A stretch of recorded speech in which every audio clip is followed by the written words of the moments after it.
Okay, AEW. AEW. What we got this week, huh? Well, I guess I should say now, the show's taped now until further notice. So, AEW is taped. I guess after what I read about, what was it, somewhere in Atlanta or Georgia, I believe, or I think it was in Norcross. I think it's called in Georgia, and I think police had to get involved because of how many people they can let into the building. So I think we're going to be seeing them at this location for, I don't know how long, but this show is taped. Mini show, I think a lot of shows got taped for this, but I know it's not live this week. We did kick off the show with a Jake Roberts promo, who came and sat in a chair and pretty much talked about how his history will not be his destiny. He pretty much asked if anyone would jump off the tracks in front of a moving train or jump out of jump out of a plane without a parachute. And pretty much it's the same thing facing Lance Archer in the ring. You're done. And pretty much talk about Marco's stunt and how nobody wanted the match, but you thought you could prove you were a man and everything. But Jake said that it's better to be thought of a fool than open your mouth. Excuse me.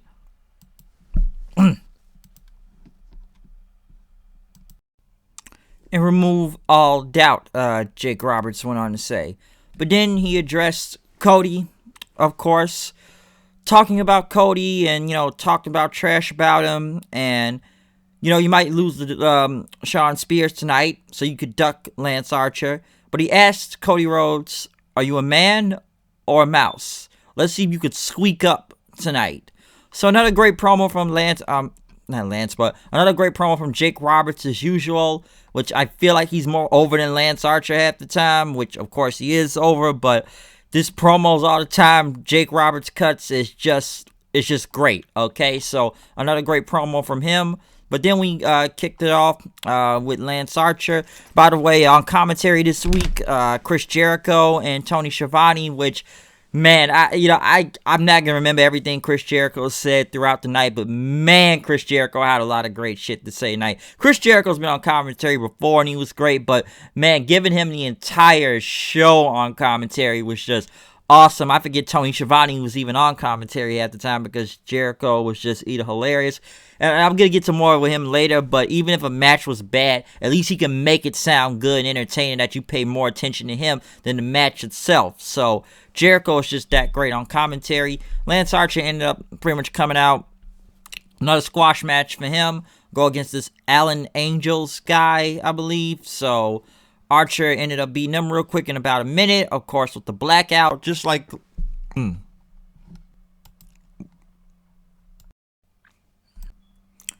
last week against Marco Stunt, which he killed him, which I will say I do like that whole choke slam throw he does now. He choke slam belly to bellies you, that looks pretty deadly and throws you far away. And like I said, just like last week, he just kills this guy. The only little problem I had last week with Lance Archer is that he should not be selling the Marco Stunt or getting any punch. He shouldn't have got any punches off of him, honestly. So that shouldn't have happened. But this guy didn't get any moves off on Lance Archer. Lance Archer just killed this guy and won with the blackout. So another good squash match for him to make him look powerful. So that was good. Pretty much right after, we got Hikaru Shida versus Britt Baker. This was a tough one, but like I said before, Jericho is so great on commentary, you forget about this match because this match looks slow half the time. And I guess since Baker was involved, and I know Hikaru Shida is a better worker, but, Baker is just, I don't know. And Jericho's just going to Schiavone most of the time, asking him about Baker and trying to say, no, she's a dentist. That's what everybody needs to know is that she's a dentist. She's that hard of a job. There's a lot of passion, but now she's here to fight. And at one point throughout the match, Hikaru Shida ended up super kicking Baker, I believe, and Baker started bleeding very heavy from her nose, like broke her nose, which I was surprised to see even blood in this match. And what's going on right now in the world, I don't think you want to see blood in any type of match, so I'm sure people were questioning that tonight. And Baker was bleeding throughout the match. Hikaru Shida ended up pretty much taking her out then with another super kick, but Baker came back with her own. and pretty much tried to do that whole stomp on the ropes thing to break her teeth, I guess. But Hikaru Shida got out of it. Pretty much started punching her again. They got up to the turnbuckle. One funny thing I thought Jericho said was when I guess Hikaru Shida did a Michinoku driver, and then he was like, Michinoku driver 2020, folks. Yeah, it was a different, I guess he didn't know what to call the move or something or whatever that was, but he recovered and called it a 2020 Michinoku driver. But Hikaru Shida got on the top rope, pretty much dropping her onto the turnbuckle then, back first, and as back in the ring, she hit a running knee on Baker sitting down. I was surprised this match got a lot of time because I don't think this match was really that good in general, but the blood did play a factor into it. Baker was bleeding heavily, like I said before. Not the best idea to have blood right now. I'm sure it was accident, but I was just surprised to see this match go even long in general. I just thought Jericho and Shivani kept me entertained on commentary throughout most of the time, so it wasn't really that good of a women's match. The finish wasn't bad or anything, or getting more into the ending of it I thought was better, but a lot of that match was still not good. Pretty much then they went to Kenny Omega's blog from earlier today as Kenny talked to Michael Nakazawa because he was teaming him with Tonight on this show to go against the Best Friends and talk about how they teamed in DDT and that they needed a team name. Nakazawa said we should come to Best Friends. Omega says no, it's already a team. But Nakazawa said, hey man, you're the executive vice president around here. Just use your power to change the name. Make it different. But Orange Cassidy came out of some room, which I guess he was listening the whole time. The Best Friends came in and said that I guess they're fighting that they put the name on the line in the match. So they're having a tag team match, and now they're fighting on who should get what name. I don't know. I have no idea, and we're going to get to that match, especially him tagging with Nakazawa. I'd rather see him go back and tag with Kota Ibushi and reform the Golden Lovers. At least that's a better tag team than whatever this is going with Nakazawa tonight. But they said they teamed DDT together. They then went to a video Excalibur, which they talked about the rankings between the men, women, and the tag teams. I have not seen a ranking video in a while. I know they have rankings all the time, but they never really went in depth of the ranking system like that of who has what wins or what they've done or why they're even in the numbers they're in right now for these rankings. So very good detailed video, especially who is in the running for the championships. But next, after they went to a video promo, which was a big video package for the Empty Arena match, No Holds Barred between Jon Moxley and Jake Hager next week. Hager was training somewhere in a gym with his sport. I guess his coach or anything, and something he was at. Like I said, he was at a gym. And he says he's not doing this for the love of sport or anything. He does it because it pays more. He's got to do, to provide for his family, he says. Mox pretty much says, he doesn't realize how much pain you go through as a champion, but he could have it any other way. They then went to Hager's wife, Catalina, as pretty much said, this is a house of winners. No one loses unless you're not a winner or anything. You can't come home. Mox pretty much talked about, being loving violence and the difficult battles he has had against Omega and Jericho. They went to him as he was training somewhere in the gym, but they talked about Hager. Pretty much, like you say, he's trying to provide his family and the people that sacrificed for him to get where he is right now. And when he saw Mox win that title, he knows he's not going to have that belt long because now he says he's going to take it. Pretty much, Jake Hager's coach said that he's in the best shape of his life and that Moxley, he said, Moxley could hit harder, but Hager's hit hard throughout his entire career. And then here's one thing I caught this coach who had no idea what he was talking about, but he said that no one has ever done in MMA and pro wrestling at the same time to what Jake Hager has done. And I mean simultaneously. And I'm not saying go from 1 to 1. Maybe you could go from 1 to 1. Because there are many people you can name that have done wrestling and MMA. Bobby Lashley, Brock Lesnar, Ken Shamrock, Dan Severn. Especially Bobby Lashley. Come on, man. That wasn't even that long ago. Especially when I remember last year he was fighting for Bellator at the same time and being the TNA World Champion at the same time. When Bobby Lashley was on a roll and was a killer at that point. Brock Lesnar's done MMA and of course, WWE, and he did that too. I remember when Brock came back for that other fight, so he did do that simultaneously. Dan Severn, I don't really know that much on all the way. I just know he did wrestling and MMA. Ken Shamrock, of course, everyone knows he's done MMA and wrestling. I've seen him in Bellator and, him on Impact right now. So I don't know where this guy or why they even played that in his promo. But when he said no one has ever done MMA and pro wrestling at the same time, and like first thing that hit my mind, Bobby Lashley. Done at the same time. What is this guy even talking about? Sound crazy. But they went back to Mox.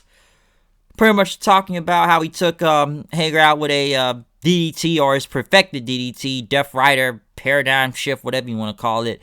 And talk about how intimidating that was. And pretty much it's a no holds barred. Everything can change. Jake Hager says, he's done Bellator and AEW simultaneously, so he has legitimacy to him.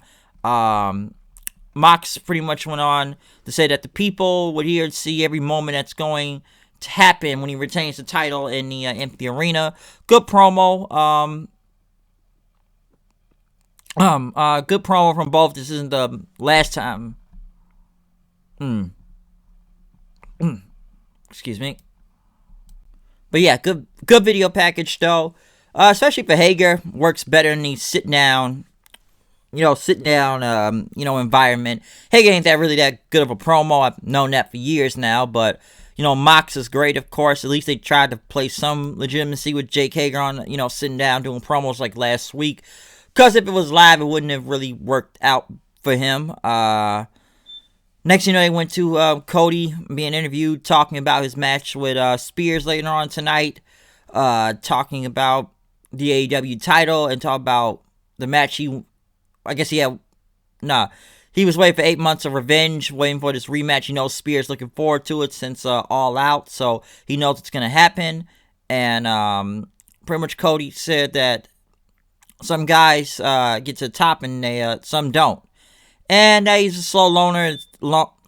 It took him 15 years to get here. Spears said he's going to win his tournament and stop being overlooked and everything, so that was going to happen. But then next we got to this match. Kenny Omega and Michael Nakazawa versus the Best Friends. I'm sure people wondering why Hangman Page isn't that there, but hey, he's staying at home, which of course he's doing the right thing in general, staying at home. But this match, the minute I knew Michael Nakazawa was going to be in this match, I knew I was about to see some silly shit, and I really didn't like it.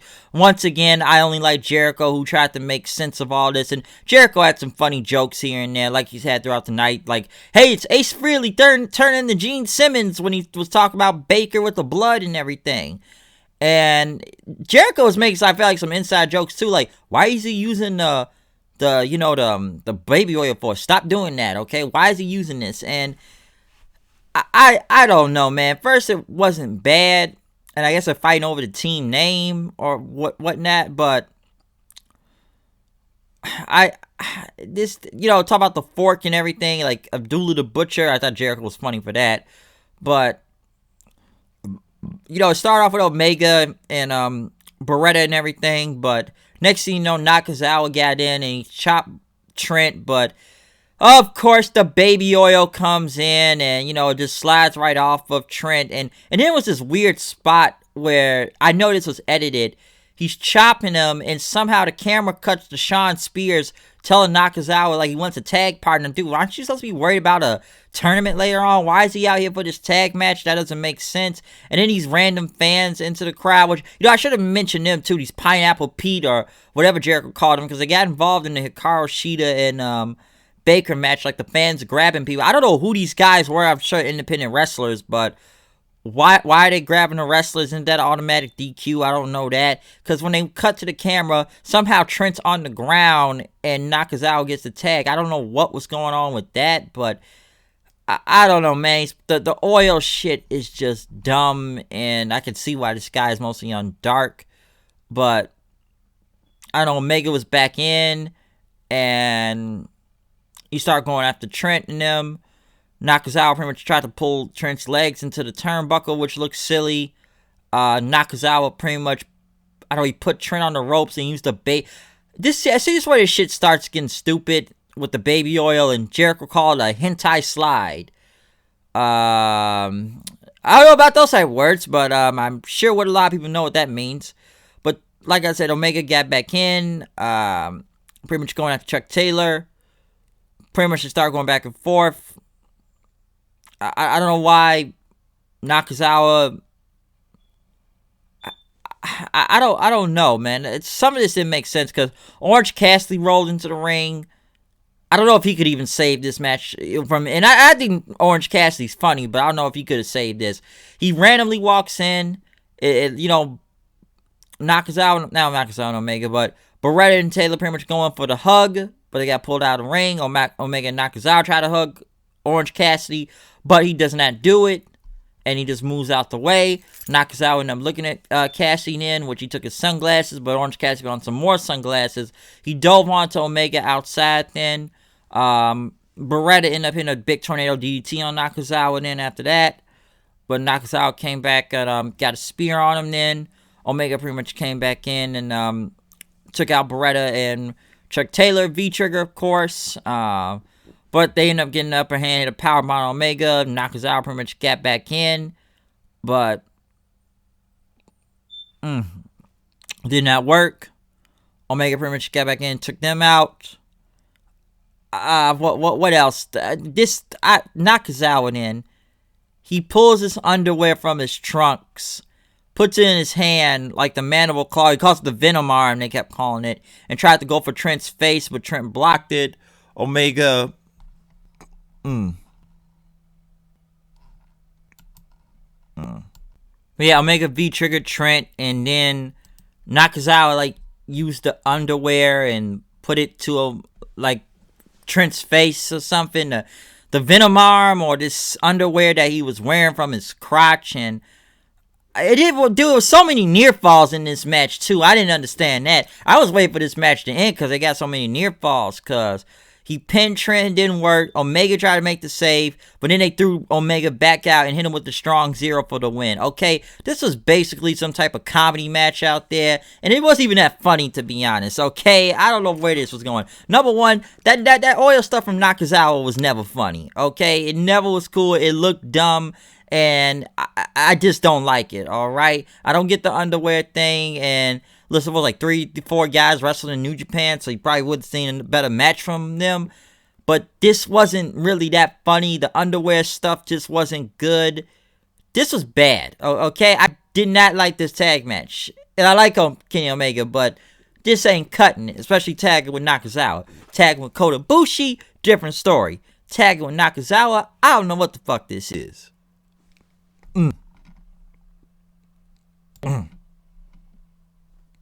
Okay? And weren't they fighting over the team of the name of best friends? So that's what they were fighting for. I don't know, man. If you put somebody else out there with Omega, maybe that could have worked. But this was not working. Okay? This wasn't even really that funny. Alright? I was just surprised to get that much time out there. So many near falls. Even I was like, man, why is this match even still going? It just wasn't funny. Okay? It really wasn't funny out there. So, I just didn't really like that match. I didn't. Because right after we go to Vince Brody Lee McMahon, of course, he's got a suit on, and he's talking to the Creepers, and they all had jumpsuits on, but one had a suit, at least a button-up tie, and he's singling one out that, this the Creepers, we are one, and that you all look ordinary. I'm trying to make everyone's experience in Dark Order extraordinary, and he can't do it if you don't take him seriously, and he asks one of the guys to come with him. I have an opportunity for you, so I don't know where this is. But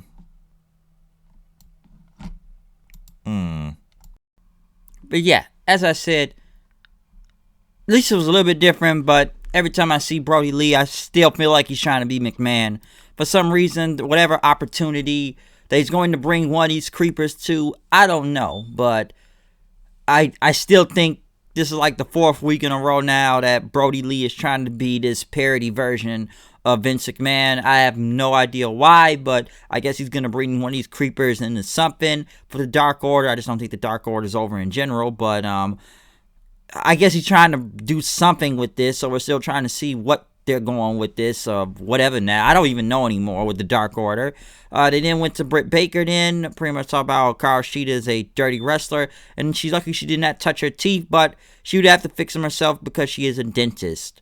They then went back to Hager and Mox, as Hager wanted to be the AEW champion because he needs to prove and will provide for the people that sacrifice for him, as Mox pretty much said it's not going to be any rules. This will not be for the faint of heart. Hager pretty much talked about being in the inner circle and what he's learned from each of them, that they are like his brothers and everything. And Mox pretty much, they kept going back and forth, pretty much, asking Hager if he likes to dig deeper than him. Hager pretty much says that no one is better equipped to doing a no-holds-barred match than him, that Moxley won't be walking out the arena, and that fans can expect a new AEW champion because he's not going to get out next week from him. And next week we're going to see what happens. Because Mox pretty much said that he's going to it's going to be like walking down a dark alley, and that AEW... Really having a problem with this microphone tonight. Yeah, we're having problems with this microphone tonight, but pretty much asking Jake Hager what's it going to be, because there's not going to be no uncertainty, and he's going to fucking tear him apart, basically. So he's going to fuck Jake Hager up. That's what he said. He's going to fuck him up. The best thing out of this show has been the Mox and Hager promo video package for next week, hyping up this no-holds-barred empty arena match. So at least that's been good, especially them showing both of them in their training regiments, being interviewed, and what they're going to do next week. They then went to Matt Hardy's compound, we haven't seen that in a while, his house, and talked about the inner circle, as he talked about how Sammy Guevara is not a real Spanish god, he is a fraud god, and maybe a fake Latino. If he came to him and spoke Spanish, that he cannot understand que pasó, something he said, and he says he's going to get proud and powerful, or I suppose we're still calling him that, or distasteful and powerful. They want to seek their teeth into them. He likes Puerto Rican food, so he told Santina and Ortiz he's going to see them next week, and that Jake Hager is Jakenstein. He's like a Frankenstein that Jericho has under his power, and that he talked about Jericho wanting to recruit Vanguard 1 into the inner circle, and he got Vanguard 1 who had the Jericho shirt, or they burned in a dumpster fire. Jericho's a dumpster fire, which it was literally a dumpster fire with the shirt, because they had a dumpster fire right there. So he challenged the inner circle to face them at the Hardy compound in the elite deletion. Elite deletion. So get ready for crazy stuff from Matt Hardy's house next week. Welcome to the Ultimate Deletion Part 5, folks. So we'll see what we do next week at Matt's house when we do the Ultimate Deletion, Elite Deletion, Final Deletion, Delete or Decay. I don't know what type of delete we're on at this point, but we're getting more cinematic stuff almost every week. The man who mostly did all this first is Matt Hardy, but we'll see where this deleting is going next. Brody Lee went against Lee Johnson. Basically, it was just Brody Lee killing this guy and hit him with the discus lariat. I don't know why we have Marco Stunt and a dog out there. There was a dog right by Billy Gunn them, but why you have Marco Stunt having some stare down with Brody Lee, I don't know. Did this guy just get killed by 6 foot, 230 pound or something, guys? So what, he wants to get murdered again? I don't know where that's going. They talked about the TNT tournament. Jericho and Tony Schiavone, as the main event was about to happen with Cody and Shawn Spears. Good match. Kind of predictable, but very good match. One thing I didn't really understand is why the crowd keeps getting involved in this match. I have no idea why that keeps getting on. Whatever, these Pineapple Pete guys helping Cody for some reason take on Spears. Or, Jericho pretty much just wanted to see the rules to this and what is going on here. Oh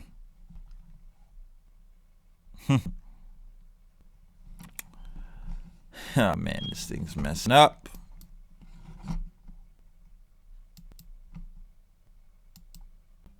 My bad about the pause, but microphone was messing up right there.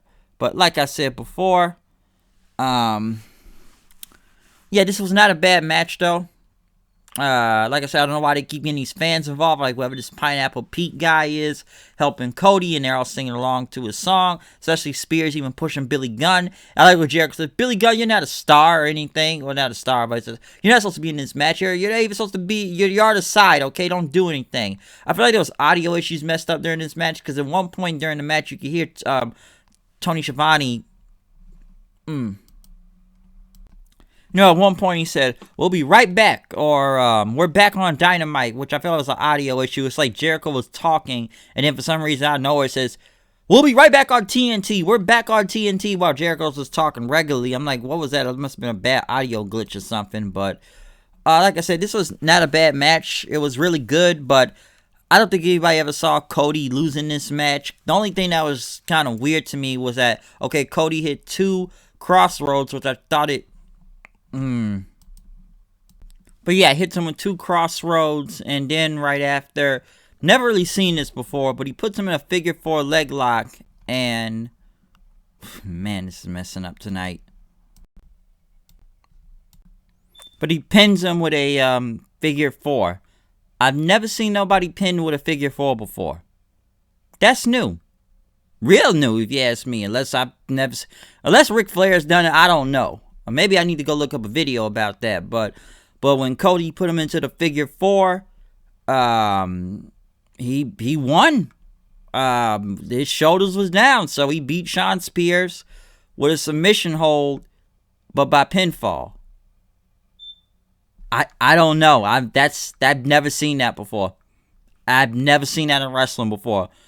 You win by a figure 4 leg lock, but by pinfall, not submission.